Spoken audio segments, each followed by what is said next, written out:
초등학교 6학년 여학생이 있었습니다. 근데 아동복지센터 교사와 성관계를 갖고 딸을 출산하게 됩니다. 이때 그 교사는 29살이었습니다. 이 교사는 장애를 갖고 있었는데요. 양팔이 없었던 그런 교사였는데 아무튼 성관계를 갖고 딸을 출산을 했고요. 이 그 교사인 남성은 미성년자 의제 강간죄로 검찰에 넘겨졌지만 기소유예로 그냥 끝나버렸습니다. 이후 중학생이 된 이 여학생은 남자의 집에서 남자 부모와 함께 살다가 올 3월에 가출을 하는데요. 이 남자와 남자의 부모는 아동복지법 위반 등의 혐의로 불구속 입건돼서 다시 수사가 진행되고 있습니다. 이걸 두고 일각에서는 현대판 민며느리 사건 아니냐 이런 말까지 나오고 있는데요. 좀 충격적인 사건인데 여기서 우리가 짚어야 될 게 여러 가지가 있는 것 같습니다. 이 이야기를 좀 나눠볼 텐데요. 먼저 두 분께 우리 노영희 변호사님 네네. 이 사건 처음 접하고 어떤 생각 드셨어요? 저는 정말 깜짝 놀랐습니다. 제가 지금 미성년자인 그 딸을 키우고 있는 입장에서 예. 정말 남의 얘기 같지가 않았고요. 정말 이 초등학교 6학년 어린아이가 자신을 보호해 줄 것이라고 믿었던 아동센터의 선생님으로부터 이런 일을 당한 거 아니겠습니까? 예, 예. 이게 가당키나 한 일인지 특히 그 부모도 알았다는데 네. 부모가 이것을 오히려 동조하고 또 방조했다는 것에 대해서 정말 더더욱 분노를 느꼈습니다. 우창국 국장님은요? 네, 아니, 말씀하신 미성년자 의제 강간죄라는 게 이제 듣기 좀 어려운 건데, 14살이 기준입니다. 14살 미만은 여성이 남성하고 성관계를 갖게 되면 성관계를 가질 나이가 아니라는 거죠. 그렇죠. 그러니까 이제 강간죄에 준해서 이제 처벌하게 되는데, 초등학교 6학년생이면 뭐 당연히 여기에 해당되는 거고요. 거의 어떤 경위라 하더라도. 네네.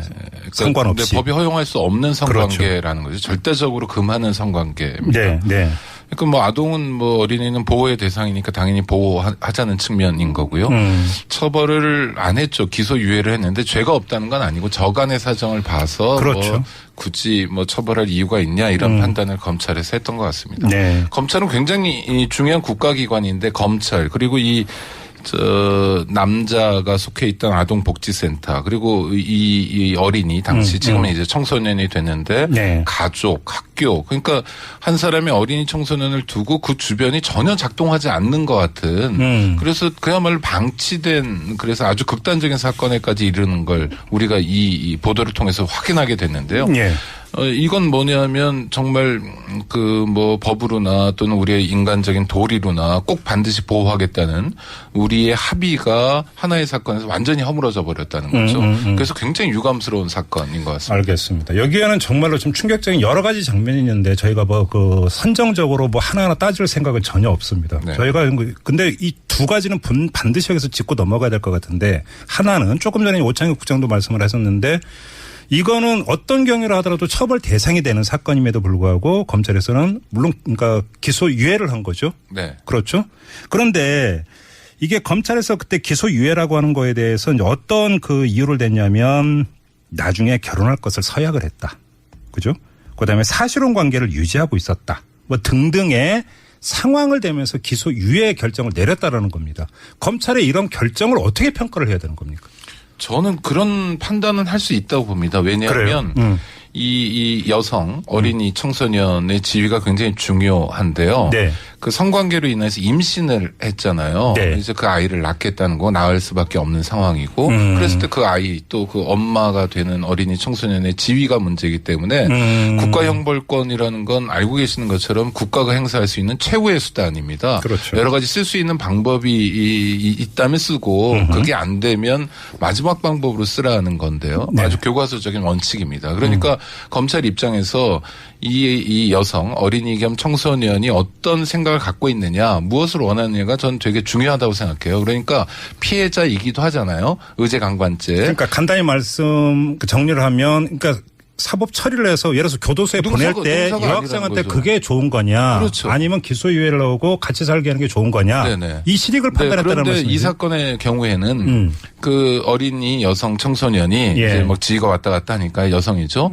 그 사람이 처벌을 원하지 않고 같이 살겠다라는 의사를 명확히 밝혔다는 거예요. 예. 그러니까 저는 뭐 기소유예는 가하다고 봅니다. 근데 문제는 지금에 와서 이제 중학교 3학년이 됐는데 지금은 다른 의사를 가지고 있다는 거예요. 그래서 이게 문제가 되고 있는 것 같습니다. 그렇죠. 그때 이제 그 자기가 예를 들어서 탄원서 쓰고 했던 네. 게 자기의 진심이 아니었다라는 네네네. 취지의 이제 그 진술이 나오고 있습니다. 그렇다면 검찰에서 좀 더 꼼꼼히 살펴봤어야 되지 않나라는 거죠. 탄원서 한 장으로 끝내는 게 아니라. 자, 노영희 변호사님 어떻게 보세요? 저는 의견이 조금 다릅니다. 네. 지금 이 아동 같은 경우에는 만 13세 미만인 아동이었던 경우에 그 선생님으로부터 그런 강간행위를 당하고 임신까지 한 상태였거든요. 예. 우리 그 형법이나 성폭력 범죄 처벌에 관한 특례법에 의하면은 만 13세 미만의 아동과 성관계를 한 경우라면 그 아동이 아무리 성관계에 동의하고 합의하였다라고 하더라도 그것과 무관하게 처벌을 하도록 되어 있습니다. 그래서 형법상으로는 3년 이상의 유기징역에 당연히 처할 수 있고요. 예. 이게 만약에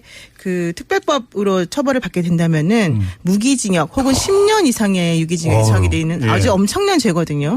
그런데 이것을 그 피해 아동이 특히 그 아동이 그 자신을 강간했던 그 남성과 같은 집에 살고 있는 상황에서 그 아동의 의사가 하자 있는 의사라고 하는 것을 전혀 생각하지 않고 아동이 처벌을 원하지 않는다.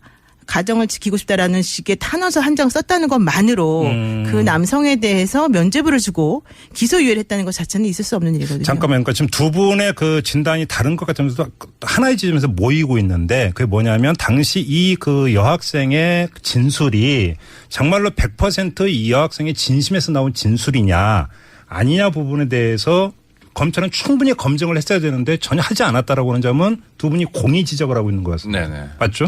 그렇게 본다면 검찰이 허술하게 수사를 해서 결국은 기소유예 결정을 내려버렸다 이렇게 평가를 해도 되는 거 아닙니까? 그렇죠. 네. 제가 말씀드리고 싶은 것은 거기에 플러스 되어서 탄원서가 진정한 것인지 아닌지 확인하는 절차가 미흡했다는 것도 당연히 얘기가 되고 두 번째로는 탄원서의 내용이 실질적으로는 유효한 것이었다 하더라도 그 아이가 정말로 그런 뜻으로 그런 탄원서를 작성했다 하더라도 그게 진심이었다 하더라도 하더라도 무조건 처벌은 해야 된다는 거예요. 제 생각에는. 아 그래요? 왜냐하면 법의 의지가 그렇다는 거예요. 여기서는 좀 두 분의 의견이 갈리는 것 같습니다. 왜냐하면 지금 오창희 국장 같은 경우는 그 여학생에게 실질적으로 도움이 되는 게 뭐냐라고 하는 관점에서도 볼 수 있다고 이제 지적을 해주셨는데 노영희 변호사님 거기는 동의를 안 하시는 거네요. 그러니까 거기서 그 아동에게 실질적으로 도움이 되는 게 무엇이냐 하는 관점 자체가 당시에는 그 가해자인 남성과 그 가해자인 남성의 부모들의 시각 그리고 이 아동의 친부모들의 시각이 많이 좌우가 되었던 것이고 실제 그 아이가 그 가정에서 그렇게 살아나는 것이 과연 그 아이에게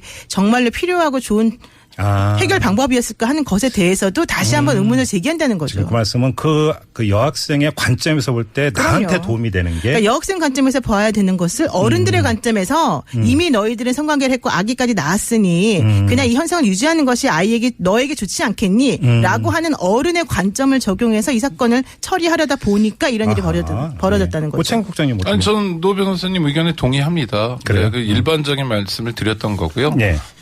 정말 그 당사자가 제일 중요한데 피해자잖아요. 그렇죠. 그 의지를 어떤 방식으로 확인했느냐. 정말 그 사람에게 유리한 것, 좋은 것이 뭔가를 파악하기 위해서 국가 시스템이 정교하게 움직이는 모습이 있어야 되는데 그렇지 않았고 나중에 언론에서 문제되니까 뭐 이런저런 핑계를 대는 수준에 멈추고 있었다는 건 맨 처음에 말씀드린 것처럼 한 학생, 한 어린이 청소년을 두고 국가 시스템이 작동하지 않았다는 거죠. 유감스러운 일입니다. 그러면서 검찰의 그 변명이라고 해야 될까요? 항변이라고 하나만 더 짚어보겠습니다. 검찰은 우리가 허술하게 처리한 게 아니다. 우리는 고심 많이 했다라고 하는 그 정황 가운데 하나로 검찰 시민위원회까지 열었다.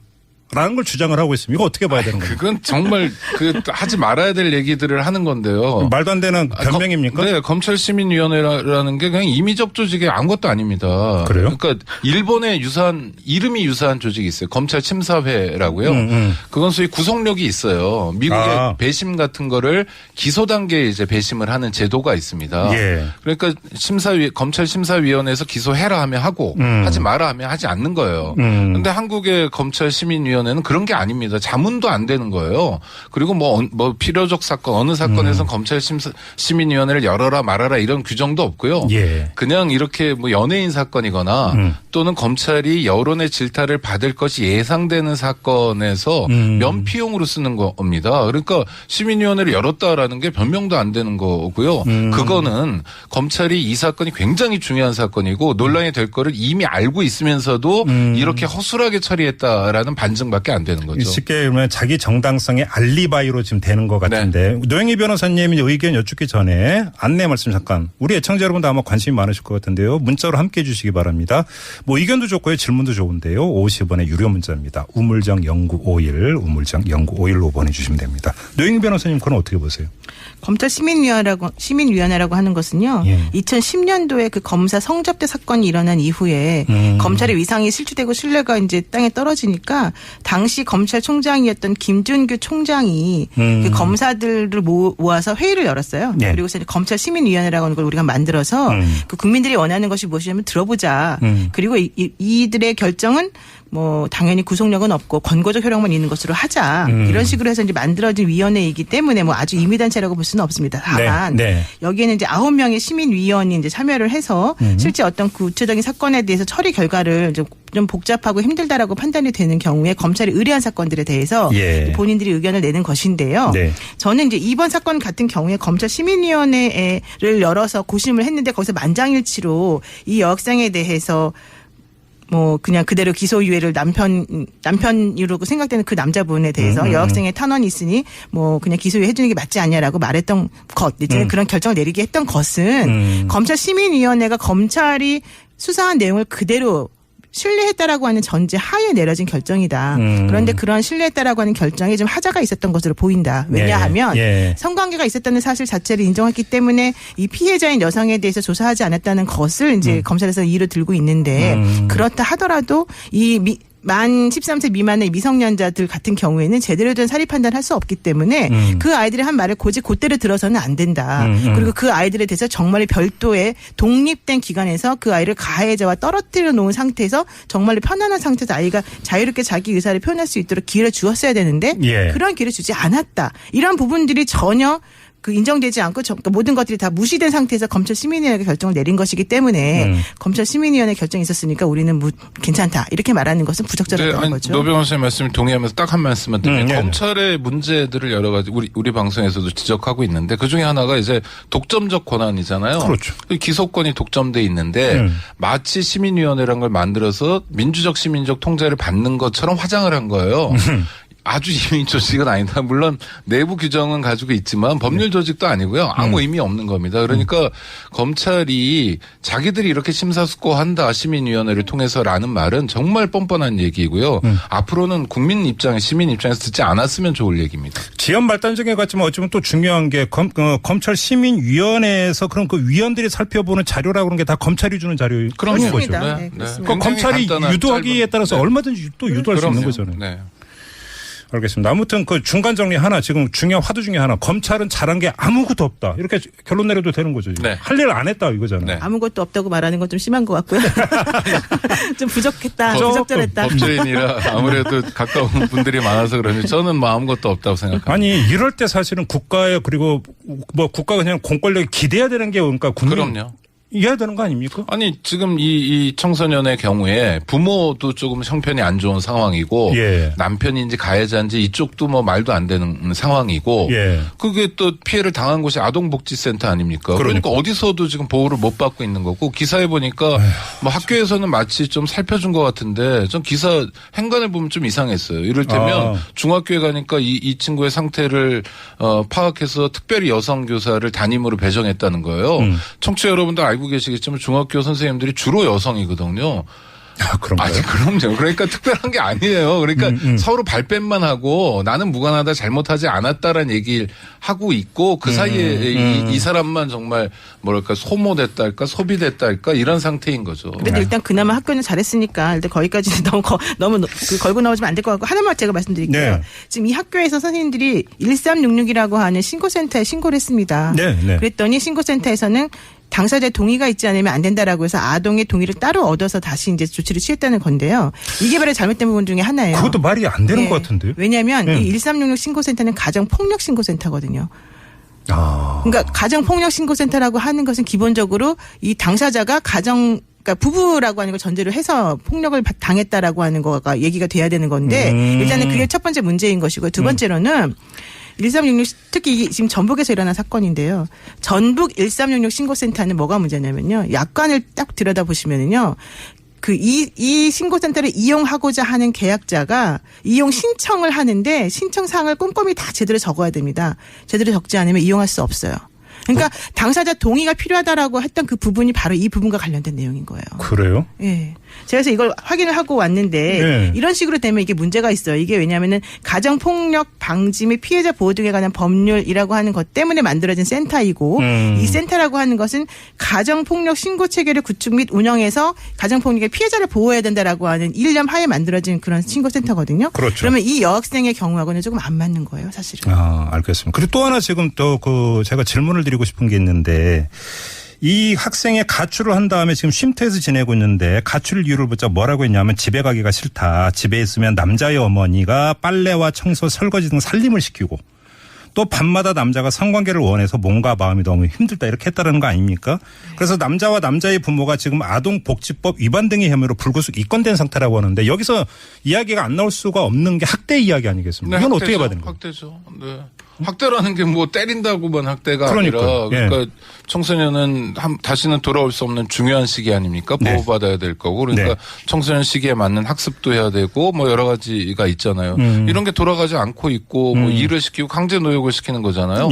어떤 경우라도 미성년자에게 강제 노역을 시킬 수 있는 건 없거든요. 성인도 마찬가지인데 그러니까 이거는 명백한 학대인 거고요.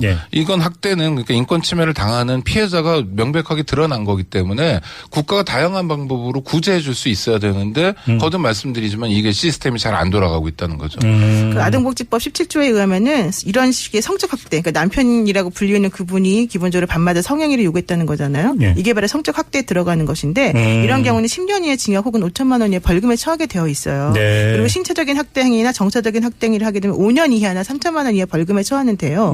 특히 이 시어머니라고 주장되는 그 분이 학교에 찾아와서 우리 아이가 안 돌아오니 좀 찾아달라고 선생님한테 말을 하면서 얘기를 하는 것 중에 하나가 뭐였는지 아세요? 뭔데요? 시아버지가 간암인가 이것 때문에 수술을 받아야 되는데 시아버지 병간호를 좀 시켜야 된다. 이런 얘기를 했다는 거예요. 이게 상식적으로 말이 됩니까? 참네요. 아이고. 웃지만 웃을 나는 수가 없네. 전혀 더더군다나 그 최 씨 부부 그러니까 최 씨의 부모님들은 그래도 이해가 가요. 왜냐하면 본인의 아들을 위해서 그럴 수 있잖아요. 저는 이 김양의 어머니 아버지가 사실은 더 문제라고 봅니다. 그래요? 친부모들이 아니겠습니까? 자신의 미성년 딸에 대해서 그 아이의 복지를 조금이라도 생각한다면 이런 식의 행동을 하면 안 되고 더더군다나 선생님이 이 아동에 대해서 피해 상황을 신고하자라고 했더니 그 친모는 가정으로 돌아가게 내버려 둬라. 신고하지 말아라. 이런 얘기까지 했다는 겁니다. 이게 과연 타당한 일인지 있을 수 있는 일인지 정말 말이 안 됩니다. 지금 애청자분들이 계속 문자 주고 계시는데 카카오톡으로 김지숙 씨가 보내준 그 내용이 이런 게 있습니다. 아니 아이의 가해자를 용서해달란 말을 믿는 어른들이나 그 어른들이 국가기관이란 사실에 경악합니다. 피해자를 한 집에 보낸 엄마의 의사가 있다 하더라도 그걸 막았어야죠. 그게 아동복지기관이나 검경이 할 일이죠. 정말 분노가 가시질 않네요 라고 지적을 해 주셨는데 거의 똑같은 판단을 하고 있는 것 같아요. 우리 애청자 여러분들. 네, 근데 저는 뭐 그 여학생의 엄마 아빠의 잘못 굉장히 큰데, 근데 우리 사회가 예를 들어 그 엄마 아빠의 상태도 있을 것 같아요. 정말 이해할 수 없는 어떻게 딸을 자기가 놔놓고 제대로 키우지도 않으면서 지금 나이가 중학교 3학년이 됐다 하더라도 부모가 책임지고 양육하고 보호해야 될 나이잖아요. 이걸 완전히 내팽겨칠 수 있냐라는 면에서 분노가 생깁니다. 그런데 우리 사회는 어떤 문제가 생겼을 때 그 부모 탓을 많이 하거든요. 굉장히 쉬운 방법입니다. 그러니까 뭐 장애인들도 이제 부양 의무제나 이런 것에 대해서 원망을 하고 있잖아요. 또 기초 보장법상 수급권자의 경우도 그렇고 그래서 우리가 너무 가족의 책임 그건 뭐 가족 중에 일탈하는 사람도 있고 정말 애 나놓고 책임지지 않는 정말 무책임한 사람도 있으니까 개인적 일탈의 책임을 돌리기보다는 저는 국가 시스템이 그 사람 그렇다 치더라도 우리는 제대로 된 시스템을 갖고 있었는데 지금 오창익 국장께서 자연스럽게 결론으로 지금 가 주셨는데 제가 이런 질문을 마지막으로 두 분께 드리겠습니다. 이 코너의 제목이 새로 고침 아닙니까? 그러니까 일거에 다 고치면 얼마나 좋겠습니까? 그러니까 그래야 좀 성에 찰 것 같은데 사유가 그렇게 만만한 게 아니다 보니까. 새로 고치는 데서 이거부터라도 시작을 해야 된다. 지금 이 사건과 관련해서. 만약에 하신다면 어떤 걸 그러니까 먼저 말씀해 주시겠습니까? 그러니까 1366에 대해서 노영희 변호사님 말씀하신 게 맞는데 이게 어떤 식이냐면 그러니까 아웃소싱 방식이에요. 그 외부에 뭐 법인 만들어 놓고 지역 유지 같은 분들이 이제 전화 하나 걸어 놓고 예산 받는 건데 사회복지사 몇 명 배치돼 가지고 뭐 전화도 제한된 시간에 받고 그런 식으로 상당히 무책임합니다. 그러니까 국가가 사실 직접 해야 될 거예요. 그러니까 가정 폭력이든 또 아동에 대한 어떤 폭력이든 이런 성착취잖아요. 이런 거든 뭐 민며느리 현대판 민며느리든 간에 피해가 발생할 우려가 있는 곳에 국가가 바로 그 옆에 서 있다는 거를 그렇죠. 그거를 보여줄 수 있어야죠. 그러니까 이런 거라도 저는 국가가 직영하는 시스템 그리고 책임지고 운영하는 시스템으로 간다면 피해가 발생하는 것 자체를 막을 수는 없을지 몰라도 피해를 최소화하는 건 가능하다라고 생각합니다. 노영희 변호사님. 한마디만 합니다. 네. 다 필요 없고요. 돈이 없어서 그래요. 돈이. 나라의 돈이 엉뚱한 데 쓰이기 때문에 이런 식의 시스템에 집어넣을 돈이 없기 때문에 이런 일이 벌어지는 겁니다. 돈을 제대로 좀 씁시다. 나라의 돈은 있는데 그럼요. 그렇죠. 네, 동의합니다. 맞습니다. 그래요? 나라의 돈은 많죠. 네. 네. 근데 저는 이런 것도 왜 준다는 게 참 그것도 좀 뜨악한 얘기 아닙니까? 너무 일반적인 겁니다. 위탁 경영하게 돼 있어요. 사회보장 그러니까 고상하게 위탁입니다. 네. 사회보장 사회복지와 관련된 건 다 외주 방식이에요. 아 그래요? 외주라고 말은 안 쓰고 위탁이라고 써요. 네. 하청 지하청. 네. 이게 그러니까 지금 딱 진단해 주시고 노영희 변호사는 그거에 대한 원인 분석까지 돈 때문이다 딱 정리를 해 주셨는데 여기 돈이 이렇게 많이 들어가는 것도 아니잖아요. 그렇습니다. 그러니까 법이나 이런 것들을 멋있게 만들어 놓고 실제 운영을 제대로 할 수 있는 능력이나 그런 의식이나 이런 정말로 마음가짐이 없어서 그런 거죠. 말 그대로 조금 아까 말씀하신 돈을 좀 제대로 좀 써라. 이게 딱 정답인 것 같은데. 그렇죠. 예산은 의지의 문제인데요. 의지가 없는 겁니다. 알겠습니다. 자, 오늘 이 첫 순서였는데 오늘 어떠셨어요, 노영희 변호사님? 저부터 물어보시면. 물 마시고 이제 제가 질문을 드려요. 너무 좋았습니다. 예. 그래요? 처음부터 너무 충격적인 사건이었고. 그러니까. 오창익 국장님 어떠셨어요? 네, 노 변호사님 처음 뵈가지고 좀 어색하긴 한데 다음 주에는 좀 덜 어색하지 않을까. 그러니까 오늘 친목 도모로 저녁 같이 하시자니까요. 좀만 기다려 주시고요. 자, 오늘 첫 순서는 우리 애청자 여러분들도 어떻게 들으셨는지 모르겠습니다. 새로 고침 대한민국 다음 주 목요일에 다시 찾아뵙기로 하고요. 오늘 두 분과 인사 나누겠습니다. 노영희 변호사, 오창익 인권연대 사무국장 두 분과 함께했습니다. 고맙습니다. 예, 고맙습니다. 이죠. 그 사람이 처벌을 원하지 않고 같이 살겠다라는 의사를 명확히 밝혔다는 거예요. 예. 그러니까 저는 뭐 기소유예는 가하다고 봅니다. 근데 문제는 지금에 와서 이제 중학교 3학년이 됐는데 지금은 다른 의사를 가지고 있다는 거예요. 그래서 이게 문제가 되고 있는 것 같습니다. 그렇죠. 그때 이제 자기가 예를 탄원서 쓰고 했던 게 자기의 진심이 아니었다라는 취지의 이제 진술이 나오고 있습니다. 그렇다면 검찰에서 좀 더 꼼꼼히 살펴봤어야 되지 않나라는 거죠. 탄원서 한 장으로 끝내는 게 아니라. 자, 노영희 변호사님 어떻게 보세요? 저는 의견이 조금 다릅니다. 네. 지금 이 아동 같은 경우에는 만 13세 미만인 아동이었던 경우에 그 선생님으로부터 그런 강간행위를 당하고 임신까지 한 상태였거든요. 예. 우리 형법이나 성폭력 범죄 처벌에 관한 특례법에 의하면은 만 13세 미만의 아동과 성관계를 한 경우라면 그 아동이 아무리 성관계에 동의하고 합의하였다라고 하더라도 그것과 무관하게 처벌을 하도록 되어 있습니다. 그래서 형법상으로는 3년 이상의 유기징역에 당연히 처할 수 있고요. 예. 이게 만약에 특별법으로 처벌을 받게 된다면은 무기징역 혹은 10년 이상의 유기징역에 처하게 돼 있는 아주 엄청난 죄거든요. 그런데 이것을 그 피해 아동이 특히 그 아동이 자신을 강간했던 그 남성과 같은 집에 살고 있는 상황에서 그 아동의 의사가 하자 있는 의사라고 하는 것을 전혀 생각하지 않고 아동이 처벌을 원하지 않는다. 가정을 지키고 싶다라는 식의 탄원서 한 장 썼다는 것만으로 그 남성에 대해서 면죄부를 주고 기소유예를 했다는 것 자체는 있을 수 없는 일이거든요. 잠깐만요. 그러니까 지금 두 분의 진단이 다른 것 같으면서도 하나의 지점에서 모이고 있는데 그게 뭐냐면 당시 이 여학생의 진술이 정말로 100% 이 여학생의 진심에서 나온 진술이냐 아니냐 부분에 대해서 검찰은 충분히 검증을 했어야 되는데 전혀 하지 않았다라고 하는 점은 두 분이 공히 지적을 하고 있는 것 같습니다. 네네. 맞죠?